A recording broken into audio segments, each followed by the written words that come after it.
Hey, what's going on out there, Junkie Nation? It's your boy Kenshiro, and it's Tuesday. Thank you for joining us. So we just finished watching a pretty awesome episode of Agents of Shield, and we'll get to that a little bit later. But first, let me introduce the crew. Obviously, as you can see on the screen, we got the great Dr. Kuji checking in today. What's up, man?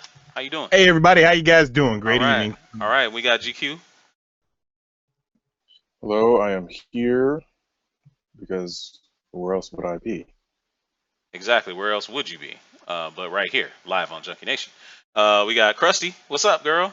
How you doing? Hi, don't look at my eyebrows. Um, I might leave the camera on you just because of that. But anyway, let's go to the big Kahuna. How you doing, Hello, buddy? peoples. All right, all right, all right. I'm good, man. It was You're not like Star Wars picking release day. you're not like picking your nose or anything like that. That I can need to leave you on the screen like I got Krusty on the screen. Do I? No, I'll turn my camera You off for turn that. your camera off. Say peekaboo, Krusty. Hey, how you doing? How you doing? How you doing? Anyway, all right. So anyway, obviously, as Kahuna said that today we saw the release of the first of two releases of Star Wars Episode 7, and if you as Kahuna showed you guys, we many members picked it up. I did not. I am choosing to wait until the 3D version comes out later this year because actually have a 3D TV and I wanna take advantage of that. But what else do we got for news today, Krusty? You better be ready. I hope you are. Are you ready? Are you ready? If you're not ready, it's too late anyway. Get I'm going. here at Surprise. All right. News today, more Oculus Rift drama.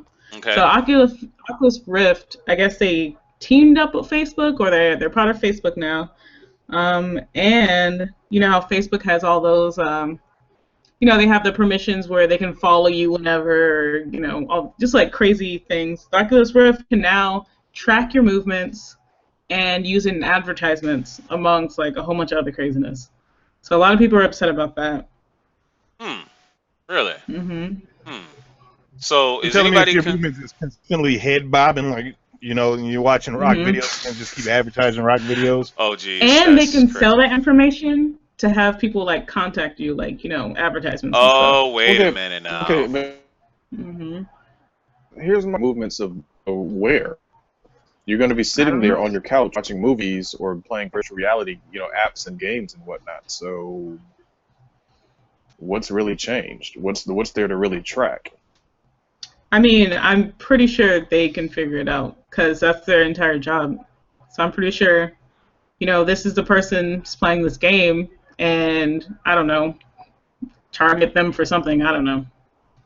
Yeah, I'm here's not a here's the data. doctor. Here's what they're going to get on their first wave of data. I'm just going to clue them in and save them millions of dollars, and they can send half of that to me. The first early adopters are going to be watching porn. So let's just be realistic. I That part mean, is the very the true. average You know what? like Very true. they'll That is a start. thing I heard. Yep, a lot of guys are So going to be it's watching it's porn like on it. that's what I'm Yep. saying. So it's like the majority of the first early adopters are going to be going to like Pornhub and like some of those other websites to grab some virtual reality porn, and then they're going to play a couple of the free apps that come with it, if anything comes for free with the crap Oculus Rift, and that's going to be it. So they're kind of wasting their time. And then they're going to sell their information to Kleenex, and then Kleenex are going to target these men because they know they need them. Real Oh, men That's use going Jesus. to real men use happen. real men use a sock. Real- There's gonna be Oh, thousands. There's gonna be Wait a thousands of minute. guys sitting on Wait the a couch minute. like, Wait a minute. Uh, Talk about Krusty. right. that happy That's sock. Oh, oh, Mr. Happy. Oh, that woo. was You brought it up. yeah, she did. Krusty, I That blame you American for that Pie, one. American I Pie. blame you for Yep. that one. I blame you for that one, Krusty. Anyway, so what else we got for news today? GQ, didn't you have something you want to kind of go over? What do we have?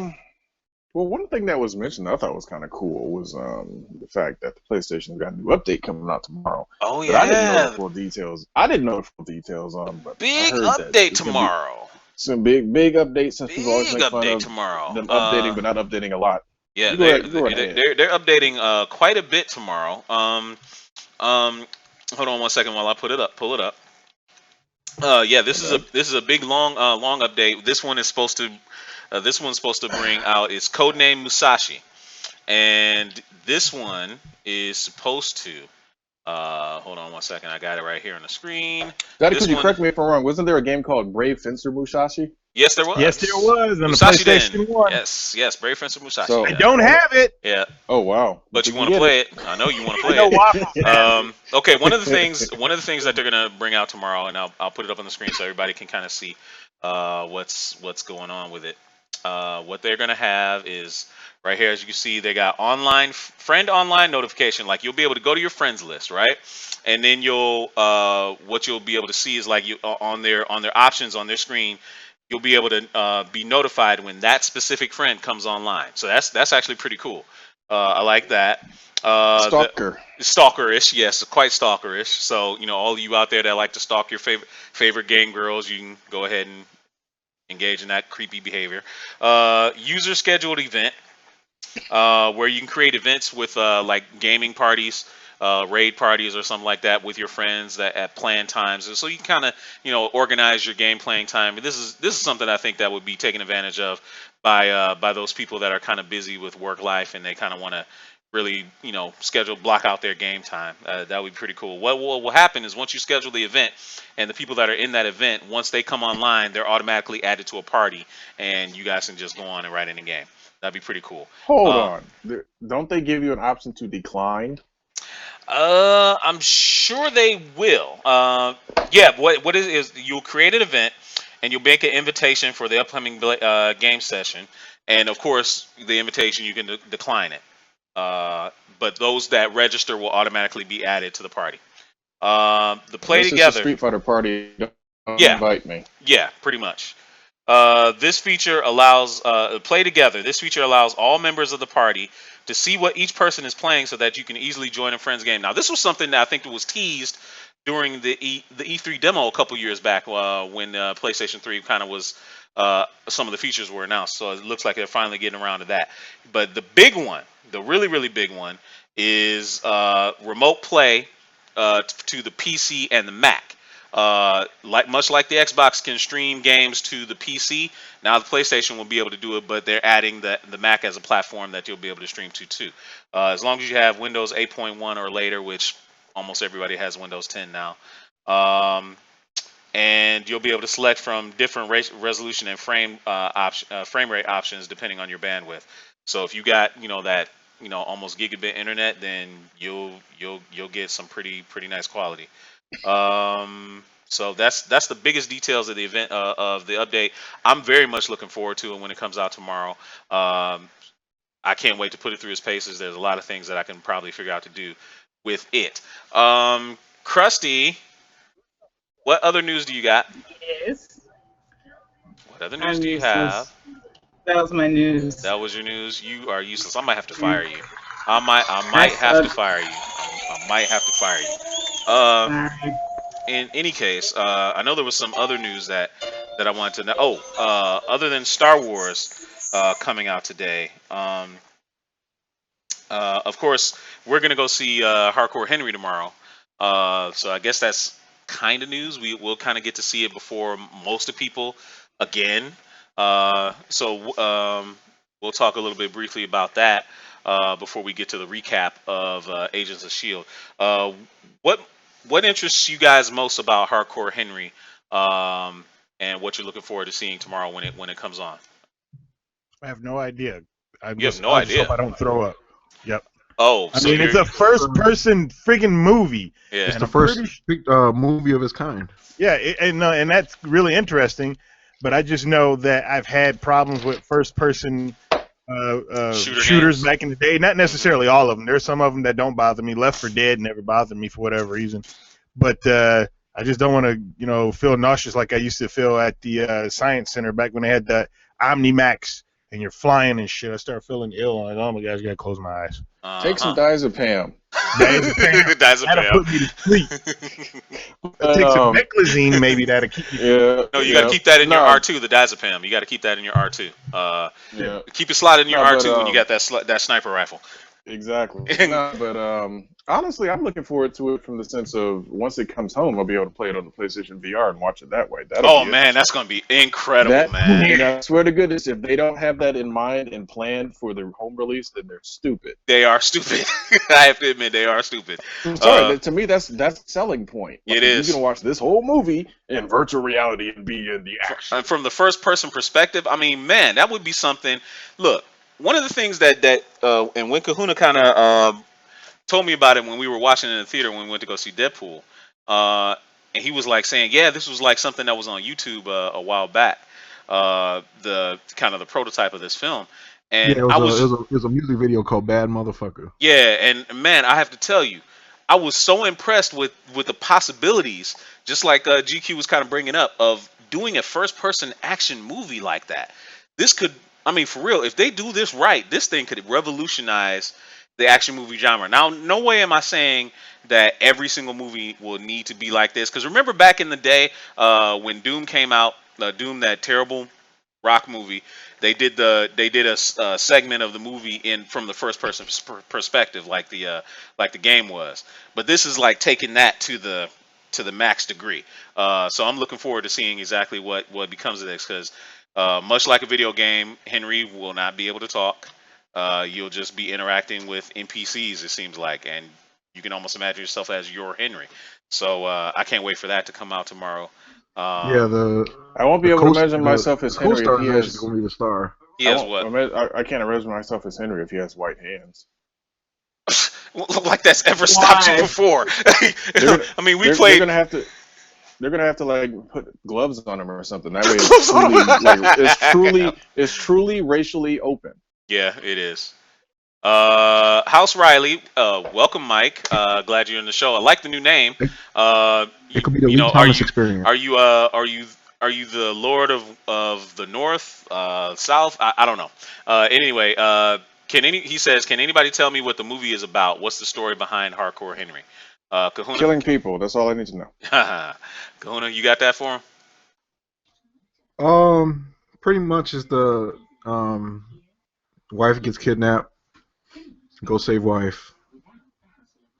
I'm not sure exactly like as far as the what happens to Henry and how he gets to the point where he's like rebuilt and to what he is now, but pretty much the most of the movies that the wife gets kidnapped All right. by some evildoers. House Riley, I'll read the description a little bit real quick for you.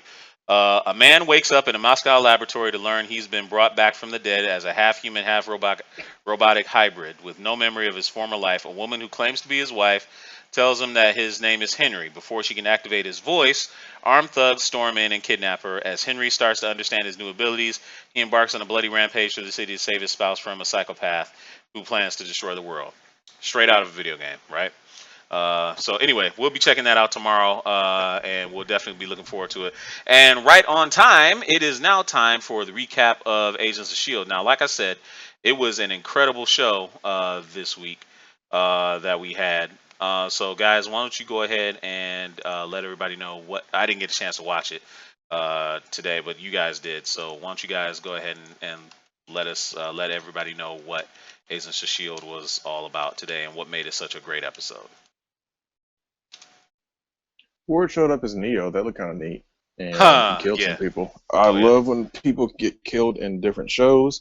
There was some brutal head smashing killing, even more brutal than what was not shown in Star Trek Into Darkness.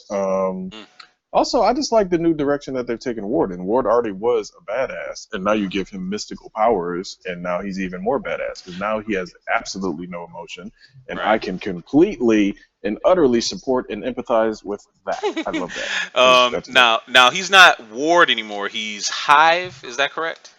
Hive. Yep, but he's always Yep. going to be Ward. Yeah, he's to always me. going to be Ward to me too. Yeah, but he's Hive. And did we get any? Did we glean any more understanding on who Hive is and what his motivation is? Kahuna. Yeah, I'll let one of the other guys get that. Yeah, I know. Did we glean any? Go ahead. Not really, not No, yet. not really. We didn't get not much story yet into him. Now, I did see a clip of him and the big bad, the Hydra guy, sitting down at Powers. dinner. Huh? Powers Powers. Booth. Yeah, Powers Booth. Yeah, was sitting down at dinner, and they were kind of talking about their, as bad guys do, talking about maybe their goals and their plans. And Hive was trying to get at what he was after, which is obviously more power. So, how much did he factor into the episode this week? Quite a bit. Quite a bit. He basically sat down and asked him, "What do you want?" And he's like, "You're worth nine." Did he say $9 billion or something like that? Yeah. So it's like it's not anything on this planet he can't do, but he says after power, and after he forced people to sell that tech company, he put on that suit that supposedly gave him power that he was looking for. Or I don't know. That just didn't seem like that would be actual power, because actual power is he already had actual power. You tell somebody, kill that guy. The guy kills that guy. And I'm not talking about Ward. I'm talking about whatever the hell Powers' character's name is. Mm-hmm. But, when somebody's that rich and that influential, what more can you ask for? And that's really what a lot, the guy was actually. asking. It's like, what do you want? A lot, I think. He couldn't even answer the question, though. That's the whole thing. He just said, "Oh, my family has been brought to blah, blah, blah, blah, blah." I'm just like, you know what? You're an idiot.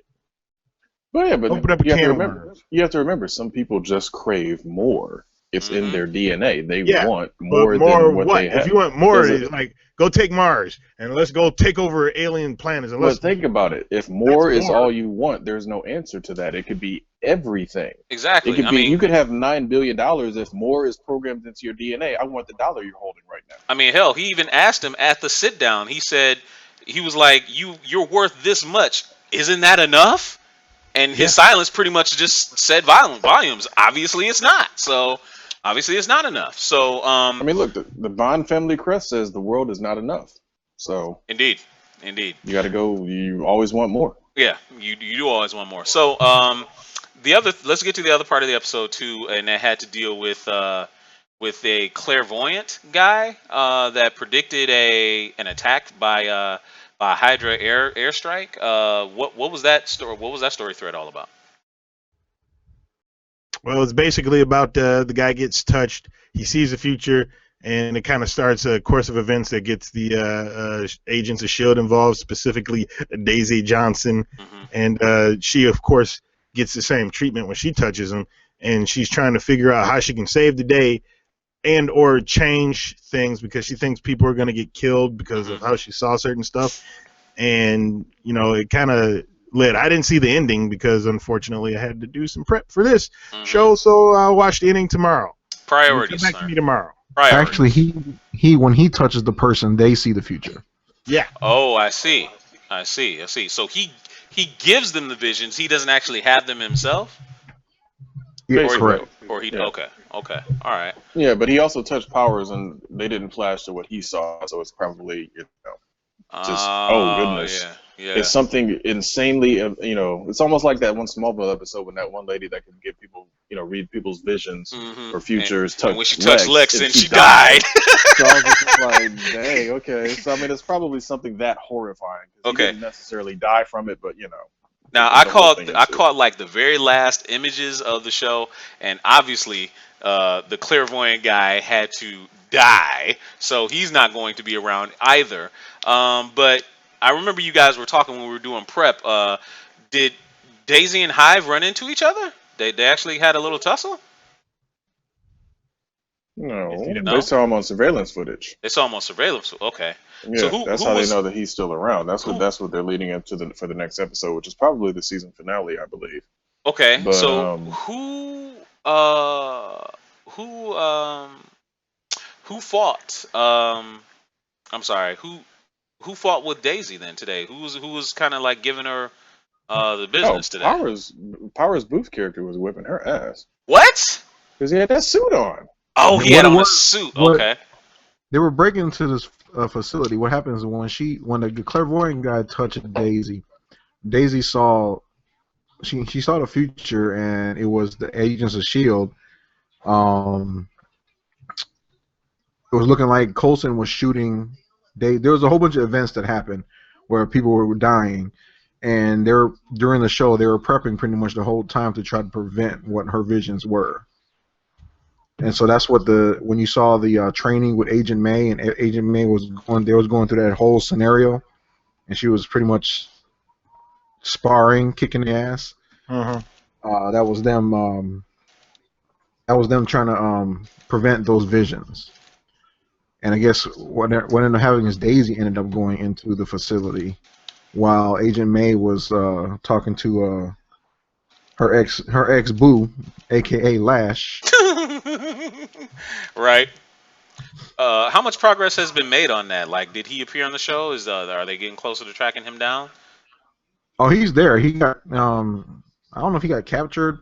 Like I said, a lot of the show that we were doing, we were also doing prep at the same time. So he kind of turned. Basically, it's almost like he turned himself in. Basically, he turned himself in. Yeah, I see. And he was in the containment Thanks for the unit, and they follow. were talking, and at the very end of towards the very end, he actually transformed into Lash. Okay. All right. Yeah.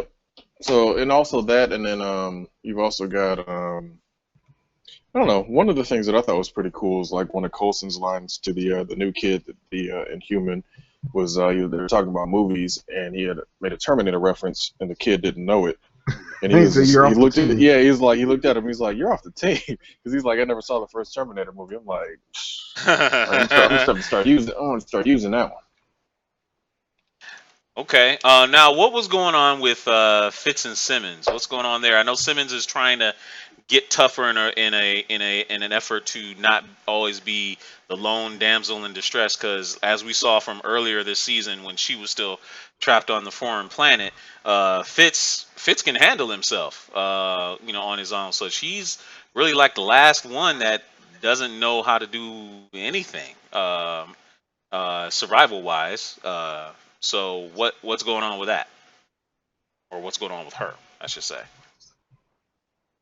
That part I'm not really. That's probably part of the little parts I tuned out of. It's honestly, it's the usual thing. You always have that one weak link on the team that wants to get better. But it's like, to me, it's like I like the dynamic of having the team with, like, you got the science heads, you got the specialists, you got the guys in charge, and then you got now the Inhumans coming into it. So not everybody is going to be a fighter, and I understand that she wants to not feel vulnerable, but yeah, on a team of heroes and people that have powers, you're going to be the weak link if you just are a regular person. It's the same thing with the Tony Stark thing. He's the smartest dude in the room, unless Banner walks in, but it's like he understands that, and he's like, I got my suits, I'm good. So I don't really like when they try to turn it into, oh, she's going to try to become a badass. Oh, okay, fine. The best person that would have been there to train her or had the most time to train her is not on the show anymore. About to go do her own show, so kind of, yeah. Yeah, but she's super smart. She got a brain. They should just focus on that. Yep, that's what I think. And that's all they should focus on. She shouldn't be feeling, oh my God, I can't protect myself with a gun, blah, blah. Use your brain and build stuff. Kind of like, you may not be able to build stuff like Tony Stark, but you come up with something. Exactly. Exactly. Is what's the name? Is he still stupid? Fitz? No, he's pretty much all the way back. No, not a Jim. Yeah, not a Jim is back. He's good. Yeah. Okay. Yeah, he's pretty much all the way back. The trauma's kind of worn off. Right. Right. I mean, he could barely even talk. I like that dynamic though. It was actually. I did cool. too. I did too. I mean, I hate. Yeah, it was pretty good. I hate watching mentally challenged on screen more than I have to, but it was a good dynamic the way he was playing it. It was. Ian DeKexter is a pretty talented actor, and I give him a lot of credit for being able to play off the whole "I'm going insane," brain damage type thing. But I also like the way that he played it when Fitz was getting stronger and how he dealt with everything. I thought that was pretty cool. So where do we go from here, guys? 1 second. Hold on. We got a joker in the chat over there on Twitch. The Dark Assassin 23. Welcome to the show. He says, "Have you ever tripped on a wireless cord before? If you have, that's quite an impressive talent that you've got there. You might be able to make some money off of doing that. So hope that you enjoy the rest of the show, sir, and please do hit us with that follow. So where do we go from here, guys? Real quick before we move on to the main topic. From They're supposed to Shield. go to Civil War. Damn it. Yeah, but are they? Nah, I don't think they are because they should have been building this whole entire season up. There's what it looks like to me is that they're basically separating Agents of Shield from everything else already because you got your main big villain and that's Ward. He's planning something we don't know what that is. It involves Inhumans, yeah, but if they were, from what I know about what happened in the comic book, there should have been Inhuman superheroes going left and right. And that whole incident with the reality show that happened in the comic book, they could have set all that stuff up in Agents of Shield, but whatever. So we're here. So whatever. I don't even know why I'm Does talking. anybody else agree with that assessment that they are trying to separate the two shows from the show from what kind of made it popular in the first place? I don't know. I mean, it's a possibility. Maybe they wanted to stand on 2 feet. Mm-hmm. I mean, again, Disney owns ABC, so this show will never get canceled until Disney gets tired of making it. So it's one of those situations where I think with Civil Thank you War for the follow, Dark Assassin. coming out in May, and when is this season going to be over? Probably by end of this month? Or do they have a couple more episodes? May. No, it's going to be in May, like always. So yeah, so it's got another month. They're only on I mean, episode if they can 18. stretch.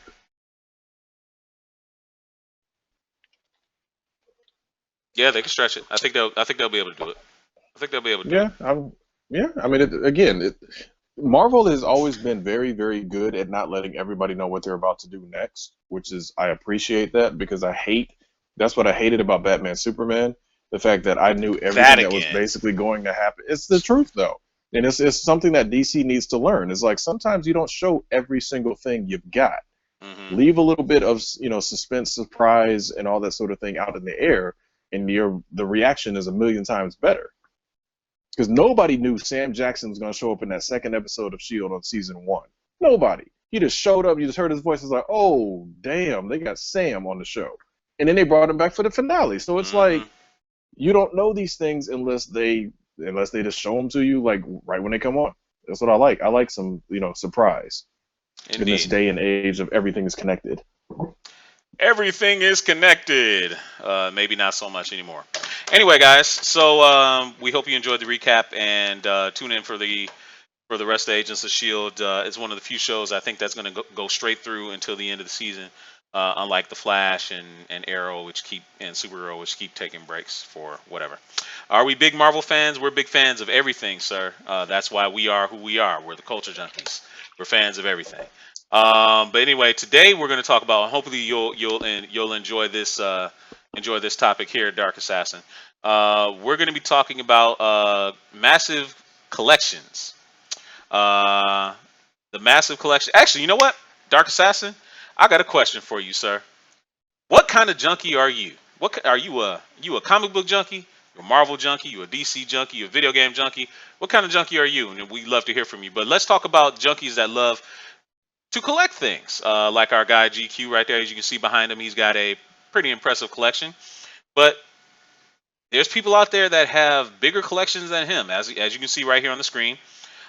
This guy right here has a massive Nintendo collection. He's like Nintendo, Super Nintendo,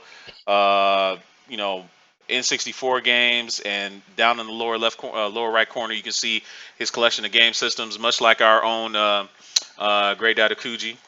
He has all the systems too. There's guys that have bigger collections than that. As you can see, this is another layout. As you can see, people just have these massive collections of things that just sit in these rooms, and there's no real reason for them to have them. You got guys, high price collectors that have impressive Iron Man collections, like this guy here that I'm showing you on the screen. He's got a whole bunch of statues and a whole bunch of other figurines and really expensive collections. And there's also this one back here, an impressive Star Wars collection, where it's all types of Star Wars figures, Lego Star Wars, R2-D2's stand-up Vader plushies. What makes people want to get these things? I mean, really, what is the compulsion behind getting a lot of these items? I mean, really, and is this a hobby? Is this an addiction? So let's start off, with everybody collects a lot of stuff. House Riley is right. You don't have a massive collection, but he has a pretty substantial pop collection, Funko Pop collection. I've been to his house. I've seen it. He's got a pretty good pop collection. It's growing all the time. But what makes people want to just gather stuff and just hold on to it? People do it for different reasons. Dadakuji, you have a pretty compelling story that you told me many years back. So kind of share it with everybody. What was your reasoning for wanting to start to collect stuff all the time? Well, to start this out, using Star Wars as a reference, no, a long, long time ago, I've always been a video game fan. I always liked playing video games. It was always fun. I never thought of, hey, let me, buy this and this and this to hold on to. But one day I had the great idea, and this is probably in the early 2000s, that, I've never seen a video game museum. I think that would be kind of cool to do a video game museum. Let's see what I can do to try to to do something like that. So I started buying video game systems. I started getting my hands on games that were cheap and, memorabilia here and there, left and right, just, certain stuff to like try to fill this museum until I realized, and this is probably 2006, 2005 or 6, I think, I started seeing people out on the internet. And these people, well, I don't even know. I can't put words for it. I was like, these people are mega, mega collectors, and they're not even doing it for a purpose of trying to share with everybody, trying to friggin', keep a informative, whatever. I can't think of a goddamn word right now, but just so like people can learn about video games, can understand about video games, can know where certain things came from, whatnot. These people had massive collections. I'm talking about complete Super Nintendo, Sega Genesis, Nintendo boxed collections, and I'm going like, that is maddening. And then also a few years later, I got married and I moved into a smaller house, and I didn't really have room to put stuff. Like, you can see the stuff behind me. What you can't see what is in front of me. I got a bookshelf with NES, Genesis, Super Nintendo, all that stuff. One with Dreamcast and PlayStation 1 and Sega Saturn stuff in front of me. Another bookshelf that has like memorabilia and systems that I don't have hooked up, like my Nintendo 64 and my Sega CD2 and all this other stuff hanging around. I mean, within distance I can reach. Here's a PlayStation 1. I got like 6 PlayStation 1s, all the different range from Asia ones and the small one to the big one, all that good stuff, mainly because that's something I want to do. And then I got to the point where it was like, okay, I got all these video games and they're collecting dust.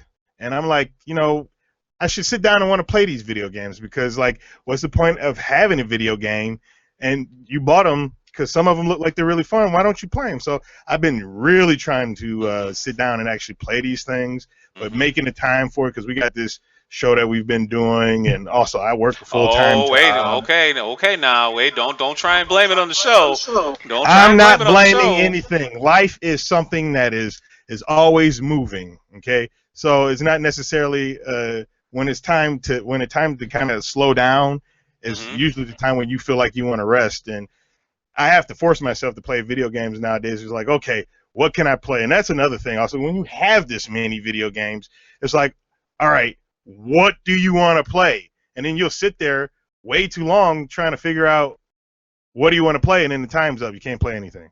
And I know that sounds, ridiculous, but it can be overwhelming, specifically when you bought a game, you Mhm. played it for a little bit, bought Mhm. another game, played it for a little bit, and then you got like 20 games that you started playing.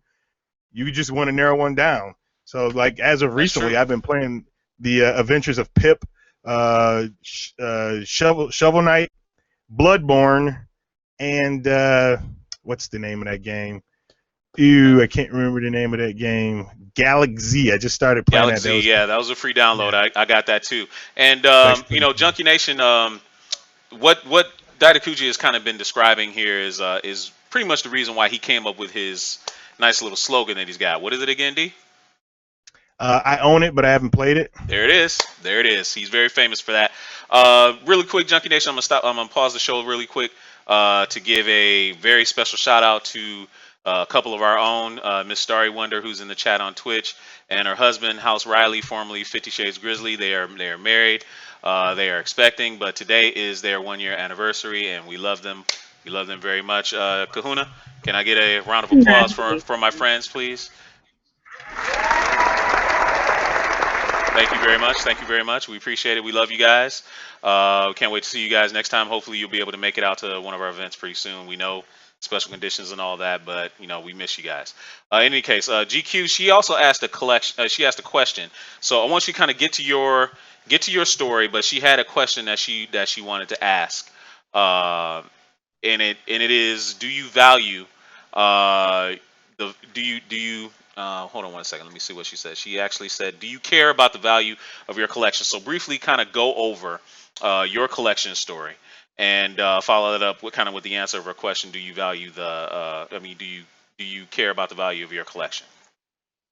Um, okay, well, let me start at the beginning. Yes, I definitely do. I'm the type of collector that, I mean, even when I was a kid, there were certain things that I would buy two of because I knew that eventually, at some point, these things would be worth money.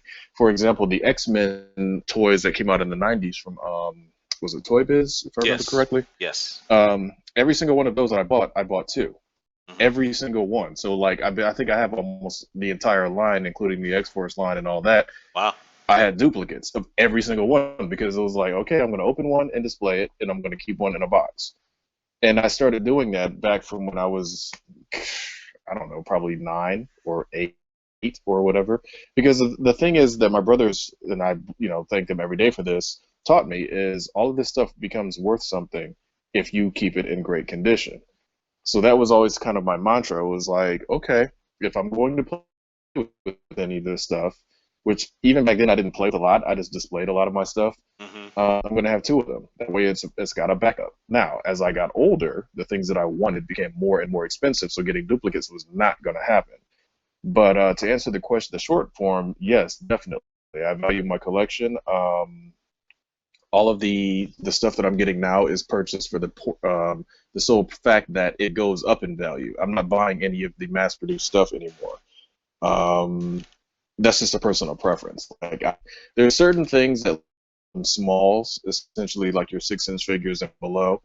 Yeah, some of them are cool. I get them just to have because I like how they look. But I'm not getting those for their value because they make so many of them. It's like, there's never really going to be any true value to them. That's Hmm. why I've kind of graduated to the sideshow collectibles / Hot Toys line of stuff because all of their movie masterpiece stuff is limited. They're made once Sideshow or Hot Toys or whatever stops making them. That's it. So if there's, for example, the Age of Ultron Captain America, he's valuable because he was a kind of a short run because they make a new Captain America for every single Marvel movie. So when he came out, he had a lot of features a lot of people liked, and they snatched them up. And he was just like, he's not on their website anymore. So only time you come across him is in secondary market. And 5-10 years from now, secondary market is going to keep going up and up because you can't get any more. There's only a limited number in circulation. So that Right. was what I really liked about it. Well, some of what you brought up was also of course, collecting extends not just to collectibles or even video games. Of course, one of the original big things that people like to collect was comic books, and I was a part of that for a number of years. Because when I was really really big into comic books, especially like in the '90s when they were doing those foil covers. Pardon my loud dog. Hopefully you don't hear him too much, uh, but when they were doing like the foil covers, the special editions, the lenticular covers, the hologram covers, you wanted to collect them all, because you thought for certain one day they were going to be as valuable as, Action Comics #1. They was going to be worth like $10,000 or something like that. And then you always saw the super ultra rare retail editions that only the retailer should get if they like did these massive print orders. That's the only way they could get them. And you know in a way, the market collapsed under the weight of them doing that. Uh, so I finally realized that there really is no point in collecting comics like that. I mean, they have no value at some point, especially with when it started to come out that they started to move to digital. Now I think if they start doing very limited print runs and the majority of their publication is digital, then yeah, I guess you can kind of see that. But with, I don't know, because comic books is a tough market to get a handle on. I mean, yeah, there's the market value shifts. Like say for when Deadpool came out earlier this year, his first appearance probably went up a little bit, but it'll soon go right back down to where it was, and it won't really, nobody's going to really be able to care. I think because people take care of their books now, and because the Comics Code Authority isn't around to bully parents into burning or throwing out kids comics, that they're around a lot more than they used to be back then, and that's what made the creators market. That's what made the collectors market. There is no collectors market really for comic books anymore, not like it used to be. I mean, it's just not the same. So going back to collectibles, let's get to you, Kahuna. um, you have a different kind of collectibles, and not necessarily like GQ's where he's got the stand-ups and he kind of puts everything almost in like a diorama thing. And I remember the old issues of Hobby Japan where you had like the dioramas and they were all super detailed and stuff like that. That made me want to collect too. But yours is a little bit different. So what's your collection based on? And when and why did you start? My story goes back to when I was a little Kahuna back in Hawaii. I had every single 80s toy that you could think of, and literally I had every single piece, going from He-Man to the MASH toys to G.I. Joes, Star Wars, Transformers. Star Wars is probably my biggest thing that I love the most. But my auntie worked at a retail store and toy shops, so she's the one that helped me Gotta love collect it that every family week. hookup. Love that family Yeah, hookup. she would come home. She would come home every week with He-Man toys, figures, transfer everything, everything 80s you can think of. So I had a massive collection. One day, parents got divorced, this and that. Everybody split up. Some stuff had to go into storage, which was a lot of my toys. Hmm. Something happened in the mix where storage wasn't paid. Our storage unit got auctioned. I lost all my toys. Oh, dude, you must have been crying your eyes out, bruh. Can you imagine what my collection would be worth if I had still had that right now? Ah, I can't even. Ridiculous. I can't Yeah, even. so I feel yeah, so I bad for mean, you, man. it didn't affect me before because I didn't know what was going on because of all the other stuff that was happening. Hmm. But when I got older and my mom told me what happened, oh, that hurt my heart. I bet it did. I That bet hurt it my heart, did, man. man. Oh, So I bet it did. now for me, collecting is more of a kind of nostalgia thing. I Hmm. would love to have a collection like GQ's. GQ has a very impressive collection. Hmm. I just don't have that budget for that right now. Of So course. kind of things that I collect is on the more cheaper side. I've been getting back into the Star Wars collection, so I've been trying to collect Oh, all the Force Awakens toys. Not necessarily uh-huh. toys, just the action figures. 1 second, Um, sir. 1 second. mhm. Hand of Omega has in the chat has a challenge for you. He says, "I defy Kahuna to claim that he is owned in Humanoids toys or Jason the Wheel Warriors toys or the Visionaries." I did own Jason the Wheel Warriors toys back in the day. Did you? I can't remember if I did or not. What Those about the specific ones I Inhumanoids? don't remember. What about the Inhumanoids? Humanoids, I don't remember. I know I had Centurions. Okay. I can't Visionaries? remember humanoids. The Visionaries. Remember the Visionaries? No, I don't remember that either.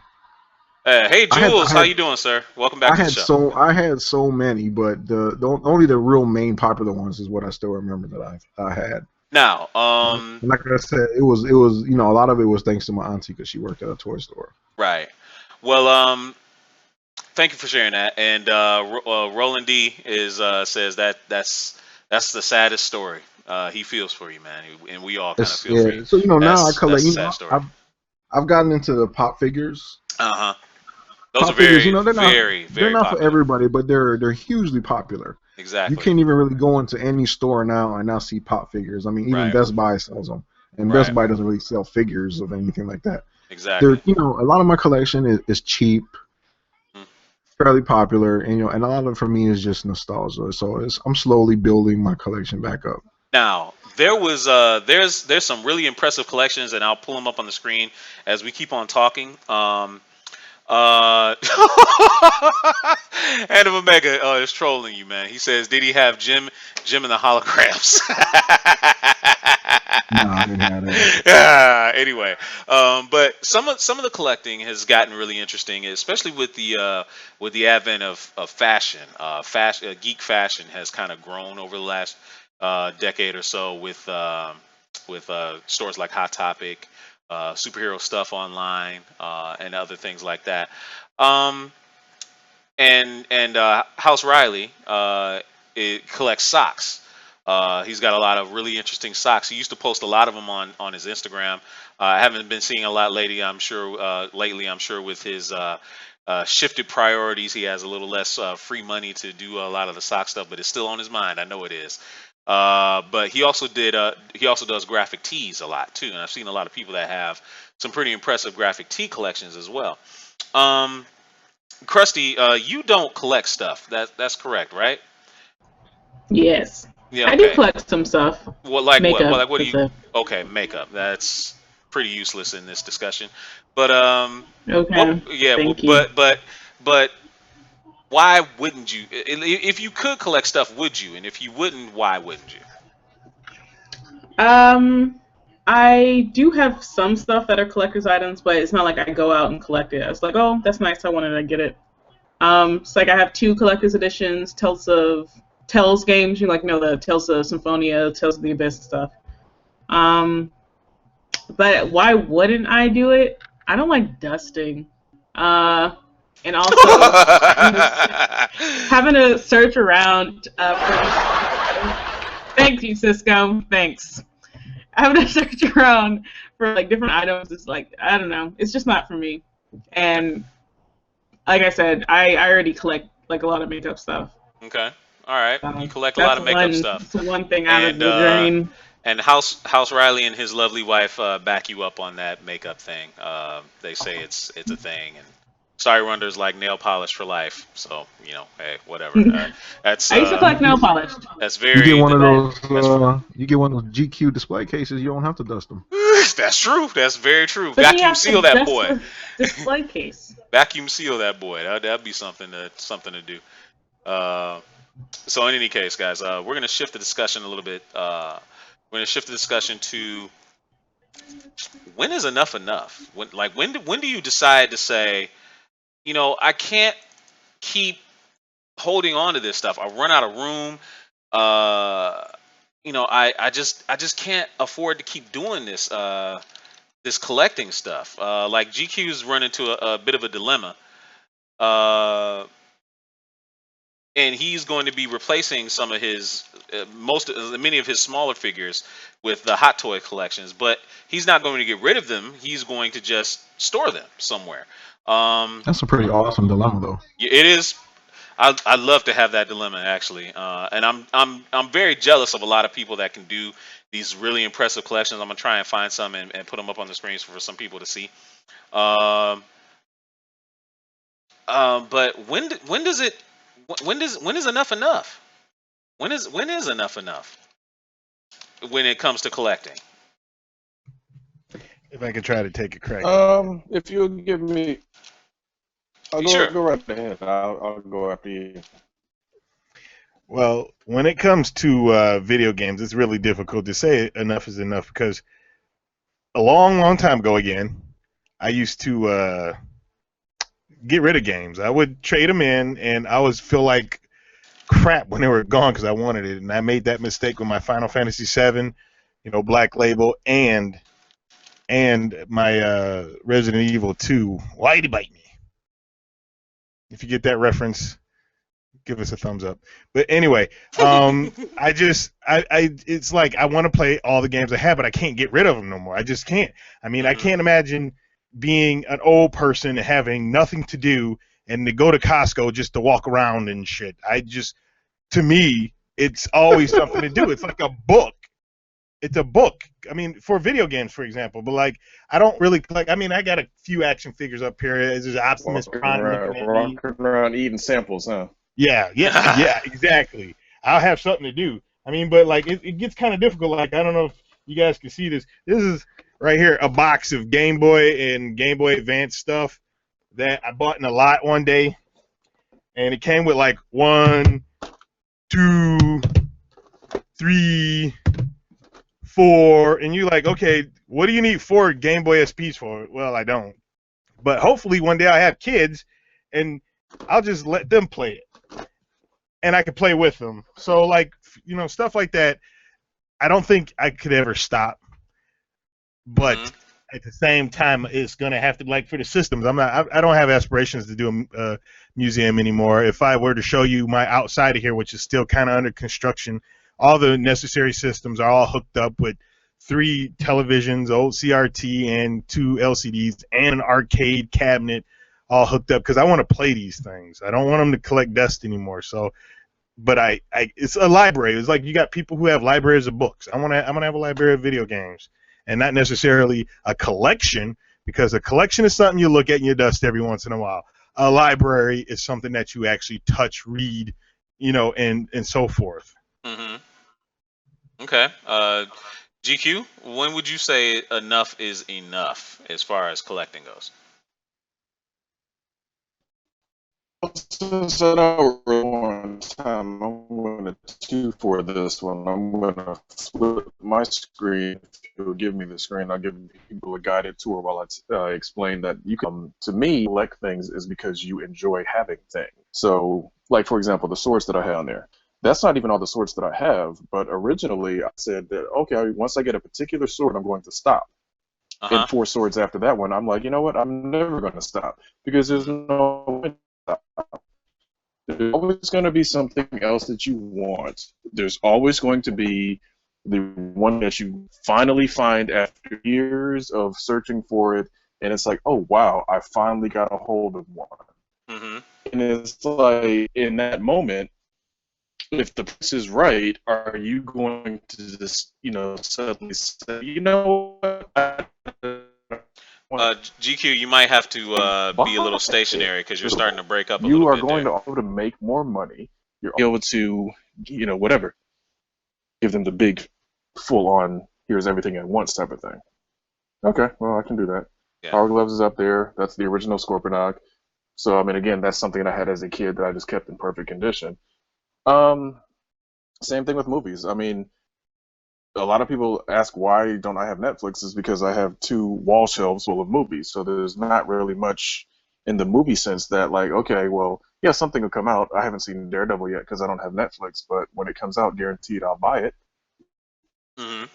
So I've never been the type to really say that, oh, well, there's going to be a limit because a long time ago, when I was a wee lad, I had a what do you call it? A poster with Garfield on it. Remember Garfield the cat?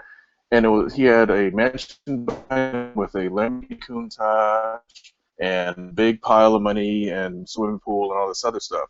And the tagline on it was, "He who dies with the most wins." So for me, I kind of took that to heart. It's like, He as who long as what? there's I'm something that I sorry. like out there, He who he who what? dies, he who dies with the most stuff wins. Uh-huh. Okay. Okay. That was the tagline. And that is a gift from the great Dadakuji, and I'm going to reciprocate that gift one of these days coming up. So, Look forward to so I that. mean, it's to me, yeah, to me, it's there's never enough ever, because there's Okay. always going to be something else around the corner that you can get. Yeah. Always, it's like they said in the Bond movie, the world is not enough. Right. Well, So, real quick, I promised I was going to show you guys an impressive collection. This is probably one of the most impressive collections that I've ever seen. Uh, and hopefully some of you guys will actually be able to see it. This is some dude's home theater. He took years to build this thing up. I mean, if you look at what this guy's got, it is probably the most impressive collection of stuff laid out. Like you would never ever want to leave this room. For real. He's got he's got batleths on the wall. He's got different collections of swords. He's got Bilbo's sword. He's got Frodo's sword on the wall. He's got a pair of katanas. Man, he's got back there. He's got Loki's scepter. Hanging above it is Cap's shield. Thor's hammer. I'm going through some of these pictures. He's got Star Wars movie posters with lightsabers hanging up. Like each color lightsaber that was featured on the poster is hanging right next to it.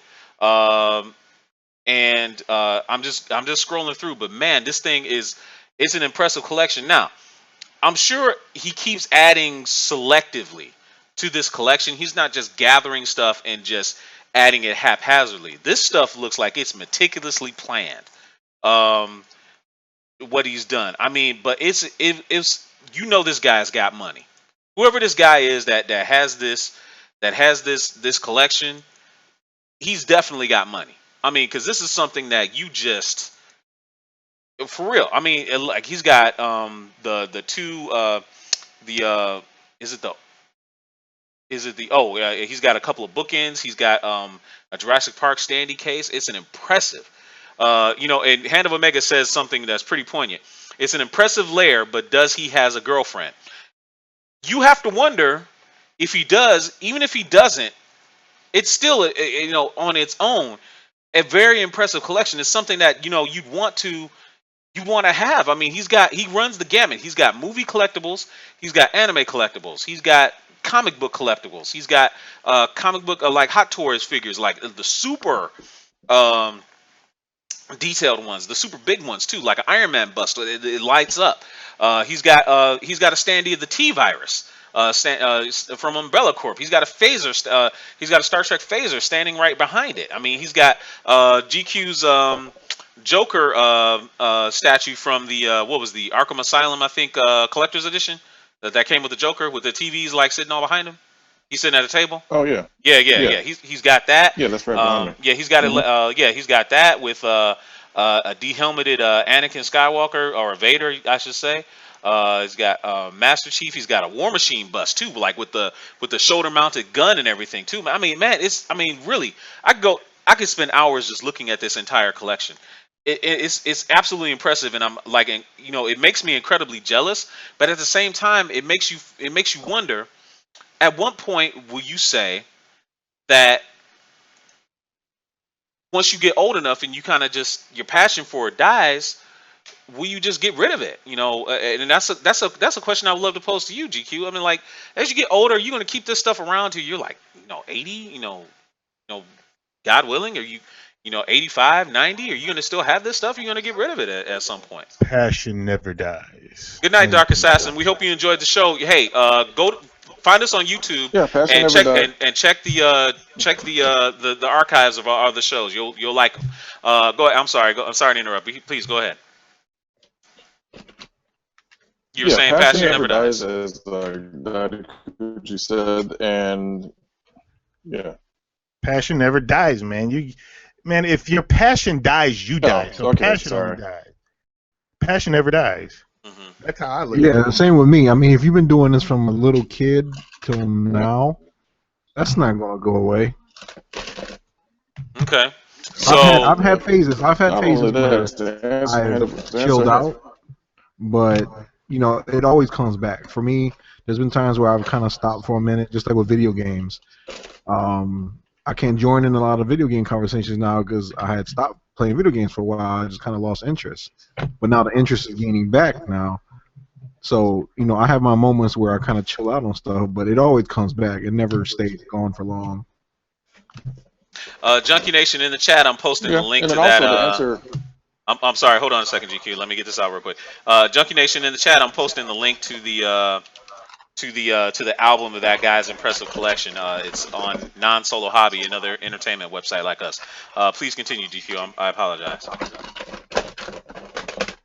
Oh yeah, to answer Hand of Omega's question there. I mean, as long as you've got, and again, you can't buy love, but you'd be surprised at how easy it is to rent sometimes. Where the guy's obviously got a big collection, so he's definitely got the money to back it up. Or maybe he doesn't. Maybe he's mortgaging his house every 2 months or whatever to buy mass amounts of stuff. I doubt it. Given the stuff that he has in his collection, as you said, selective. So really, building a great collection is easy. You have to put the time, effort, and money into it.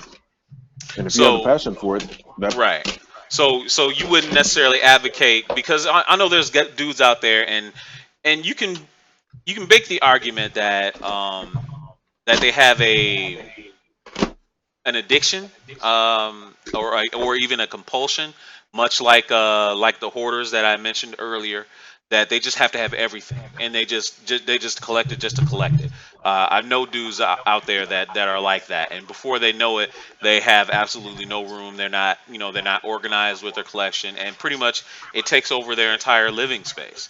Dude. Do you think that would I, ever be a problem for any of you guys? no, not for me, but I think because I don't see myself as a hoarder just because, like I said, I want to play these things. But when I sit back and watch some of these people on YouTube, there's a guy out there. You can find him on YouTube. He calls him Casey the Game Nerd, I think it is. He has an entire Wii, not Wii U, not Wii collection. Like he has every single Wii game. There's a lot of shovelware out there. We had more shovelware than I think any system ever. Why would you want to? That's just he's collecting for the sake of collecting. He's not trying to play that because there's no reason to play some of those games. There's no reason to own some of those games at all. But he can say I have it all. A lot of people out there is like I do this because I have it all. There's another guy out there, like I said, that has the entire box. NES, Super Nintendo, Genesis, Sega CD, complete in box collections because they can say I have it all. And he's not even. I mean, he got Atari 2600, TurboGrafx 16. Like he has a huge collection where this guy could have started a museum. And he's not. He probably plays a game here and there, select a few, but because he can say I have it, and that to me is kind of a hoarder's mentality, just because you're doing it just to say you can have it. Now that's fine and dandy for those people, but for me, I literally want to play. There's games in here that I think I could whittle down. Maybe, but I don't buy crappy games. I mean, I really think except for some of the stuff that's in that lot that I bought that I want to get rid of, but I don't know if it's really worth my time because I probably can't get really anything for it. I don't buy crappy games. All the games I buy are planned because I want to play them now. Okay. Back when I was buying these systems, it was different, but that's not now. Well, lastly, before we end the show, Starry Wonder brought up something in the chat over on Twitch, and it carries a lot of truth. This may be a generational thing because she's noticed that millennials, they're more about the experience than the stuff, especially with the advent of digital, where it's easy to just play it and get rid of it, and physical copies become more and more rare. Like we were talking about how a lot of the game companies are shifting their focus to digital. Comic book companies are having a big digital incentive moving forward. Of course, there'll always be some physical stuff, but the onus on collecting seems to be something that is getting less important because we are part of Generation X. It means a little bit more to us because that's the era we kind of grew in. I guess collecting or owning stuff presents with it a certain level of stature, similar to the way people that sneakerheads collect Jordans or or Nikes or Kobe's or whoever flavor of the month KDs. The way they collect those, it's the same type of thing. The way fashionistas love collecting shoes or dresses, I mean, even just to have them, just saying, oh, or like it's something that I've never really understood about women in general is that they love collecting stuff, wear it one time, never wear it again. That, but they still want to have it. They don't want to get rid of it. They'll just keep it. And I've just never understood that. So I guess in a way I can kind of empathize with them based on this discussion and what we've had today. Any other final comments from anybody out there on the panel?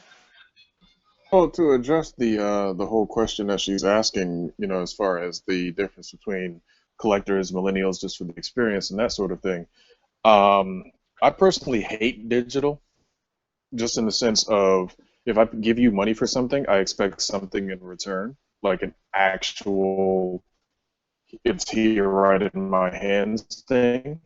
Now, obviously, there's going to be some services and some things that are purely digital, and that's just how they are. But for example, for like most games, I want the actual game because you guys reserve the right. It's right there in the terms of service to say, okay, well, our servers aren't going to have this particular game anymore.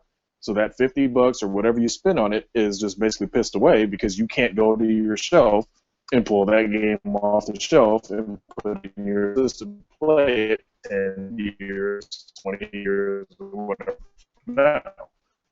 So imagine, for example, if like your Nintendo collection, half of it was digital. It's, shut down their original NES support. You got half the thing with because on that particular computer. So to me, I don't care so much about the experience aspect in the sense of, oh, it was a great experience and I'm so glad I did it and I have my selfies to prove it. It's like, no, I want the actual thing. Like, for example, if we go to WrestleMania, I want one of those WrestleMania chairs. Yes, I have the experience of being there. Right. I have the experience of being there, but I want the actual physical proof of whatever it is, whatever the experience was, that sort of thing. And one other real quick thing, it was mentioned about the whole situation of, oh, great, now I've kind of lost it. Come back to me. It'll come. It'll come to me. Okay. Let me piggyback off of GQ real quick. His thing about the digital and having a physical thing, which that's something I agree with also, and that's what makes these things pretty cool. All of these little Disney 3.0 things. The Disney Infinity and the Amiibos, yeah. The Infinity 3.0s, the Amiibos, these are pretty much physical DLCs. Mm-hmm. In the world of gaming these days, everything is almost DLC now. These are DLCs also, but you also have something physical, and it's something that you can still display. I don't play these games. I pretty much collect them just for the figures, but it's still cool that these are, pretty much DLCs, but they're just the physical part. Right. So when you spend your money for it, you still have something to show for it besides the character in the game. And I think that's something that that is really revolutionary as far as why are you showing that DuckTales there, Dadakuji? Because real quick, I wanted to say I just looked at this on my collection. This looks like it's a physical copy of DuckTales for the PlayStation 3. Oh, digital copy only. It says digital copy only. You have to have internet to download this game. Oh, even wow. though this was bought in a store. Wow, that's crazy, man. That's crazy. But anyway, back to kind of what I was getting ready to say. Real about quick, I didn't remember what the other thing was. Okay. Go ahead. Yeah, here's what it was. It was going back to the hoarders thing and the people that buy all this stuff and don't necessarily know what to do with it. I love those people because those are the people that are on eBay that are putting one on like auction for super cheap because they're just trying to get rid of it. Yeah. So I mean, again, it's the vulture mentality. But if you have what I want, I'll get it from you legally. Right. Because if take it off your hands real cheap. That's just how it goes. So, okay. That was the other thing I was trying to remember. Okay. Well, real quick, Krusty, you got anything to add before we get out of here? No. No, nothing even to comment I'm about. learning stuff from Nanette in the chat. Well, what about no? What are you talk about the whole women and collecting shoes and stuff? I mean, you're in the military. I get it. Well, You have to compartmentalize a lot. She's butthurt about the makeup comment. What? She's butthurt about what? The makeup comment? I am not butthurt. She's butthurt about your makeup comment. The makeup comment? No, she's not. No, she's not. She's over that. Go ahead, Chris. What you're saying? I don't really collect. I don't even collect shoes. There's, like you said, there's clothes that I don't throw away. But I think that's normal though. Okay. So I'm completely boring. I don't have to dust, so that's one thing I can say. Okay. All right. Well. Okay. Well, you're an uncommon woman. I'll give you that. Anyway, to finish out the show, real quick, GQ Starry Wonder agreed on a lot of your points, especially at the end about the reseller market type thing, where the hoarders basically want to get rid of their stuff because they have too much. And you can buy it on the vulture mentality, like you said. But back to Kahuna's point a little bit about amiibos, and I thought that was something. I'll finish my thought. I think that was something pretty cool that a lot of the game companies are doing. They're kind of trying to mix the markets, and it kind of started really with what is that? What was that game on PS2? It was like the Amiibos, but it started at first. Skylanders, yes. It started with Skylanders, and it's kind of grown ever since then. Whereas like the actual game collectibles, where if you buy the little toy, it actually has some kind of value in the game. So it makes it, it's kind of accomplishing two things at once, and I think that's pretty brilliant marketing strategy for them. Anyway, guys, great discussion. Great discussion. We hope that you all have enjoyed what we had to say about collecting and when is enough as far as collecting, and is it an addiction or is it more of a hobby? Can it be controlled?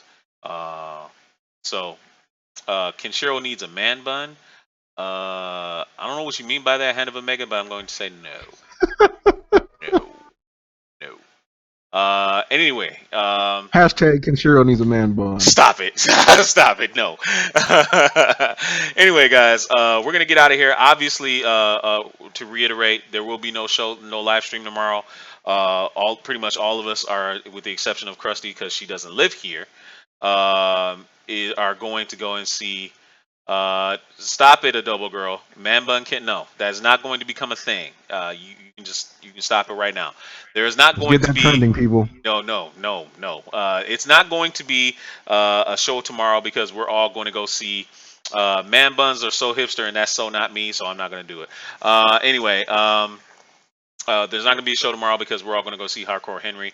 Come back here on Thursday, and we'll give you our impressions of Hardcore Henry. And obviously, there's also not going to be a show on Friday because we're doing the Hardcore Henry event at the MC. Look, guys, we're trying to make these events, these meetups, as big as we possibly can. So if you go and find our fan page on Facebook. You'll find the event right there in the event calendar. Even if you can't make it yourself, please do share it to your timeline and invite as many people as you can, because we really want to make these things special and something fun for people of like minds to kind of get together. And I'm gonna shoot you, Kahuna.